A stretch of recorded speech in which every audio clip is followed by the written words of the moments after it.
Governor LePage is cracking down on state workers who look at pornography and other sexually explicit material while at work. The governor even issued an executive order to make sure the policies are clear. It has many people wondering why and if that executive order is necessary.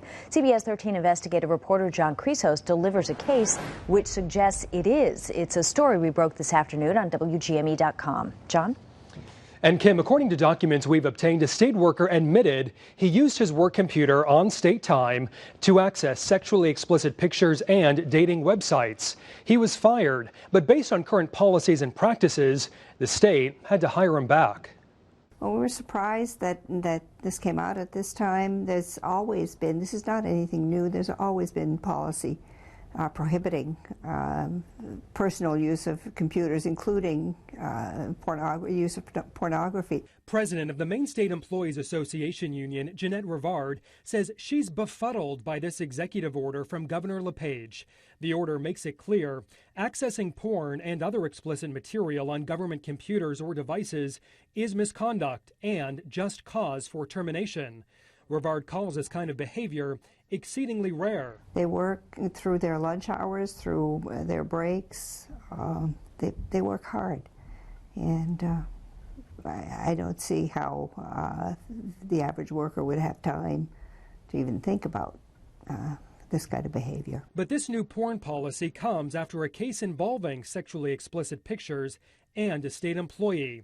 According to documents obtained by 13 Investigates from the American Arbitration Association, it starts with a voicemail complaint to Human Resources that an inland fisheries and wildlife employee was using his state-owned computer during work hours to go to gay sex websites.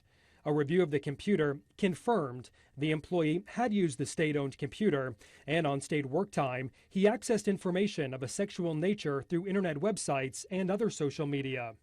2.5 months after the initial complaint, he was fired for violating state policy, according to the report. But the union representing state workers filed a grievance, saying the termination was without just cause, and the arbitrator agreed. He wrote what the employee did was wrong. However, the state's decision to terminate was based upon an extremely exaggerated view of the quality and quantity of the grievance misconduct. He also wrote, the pattern has been to impose a suspension, but not termination, in the first instance of an employee using state computers to visit sexually explicit websites, even during work hours. We asked Rivard about the case. I'm not aware of a specific case, and it's something that we wouldn't comment on either. We also brought our questions about this report to Governor LePage's press secretary, Adrienne Bennett, and asked if it triggered the executive order. Was this the result of any specific case? I can't say it's the result of a specific case, but what I can tell you is that the union should be familiar with this particular issue.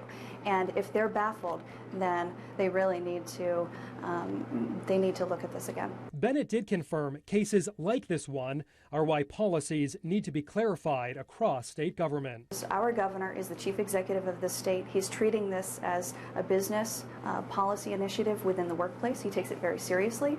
And these are taxpayer dollars at use. These are public service employees, and we're taking the policy very seriously.